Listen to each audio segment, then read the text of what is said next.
நீர்வரத்து அதிகரித்ததால் முல்லைப் பெரியாறு அணையின் நீர்மட்டம் ஒரே நாளில் 5 அடி உயர்ந்ததை தொடர்ந்து கேரள பகுதிகளுக்கு 7163 கன அடி நீர் வெளியேற்றப்பட்டு வருகிறது. இது குறித்தான முழு விவரங்களை வழங்கவிருக்கிறார் செய்தியாளர் பரீஸ். வணக்கம், விவரங்களை பகிரலாம்.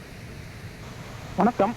தமிழக மற்றும் கேரள பகுதிகளில் நேற்று முதல் வடகிழக்கு பருவமழை தீவிரமடைந்து மழை பெய்து வருகிறது. இதேபோன்று முல்லைப்பெரியாறு அணை நீர்பிடிப்பு பகுதிகளிலும் தொடர்ந்து மழை பெய்து வருகிறது.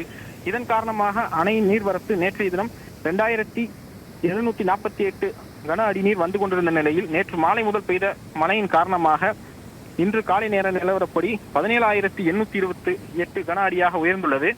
ஒரே நாளில் சுமார் 5 அடி அணை நீர்மட்டம் உயர்ந்துள்ளது.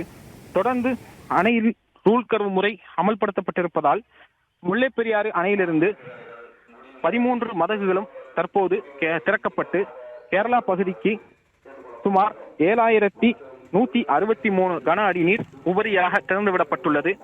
இதனால் கேரள பகுதியில் உள்ள கரையோர மக்கள் அனைவருக்கும் எச்சரிக்கையும் விடுக்கப்பட்டுள்ளது. தொடர்ந்து பாதுகாப்புடன் இருக்கும்படி அவர்களை மாவட்ட நிர்வாகத்தின் சார்பில் அறிவுறுத்தப்பட்டு வருகிறது. தொடர் மழையின் காரணமாக அணைக்கு இன்னும் நீர்வரத்து அதிகரிக்கக்கூடும் எனவும் வாய்ப்புள்ளதாகவும் தெரிவிக்கின்றனர். பிளே ஸ்டோர் மற்றும் ஆப் ஸ்டோரில் இருந்து பாலிமர் செயலியை QR கோடு மூலம் பதிவிறக்கம் செய்யுங்கள். செய்திகளை உடனுக்குடன் பெறுங்கள்.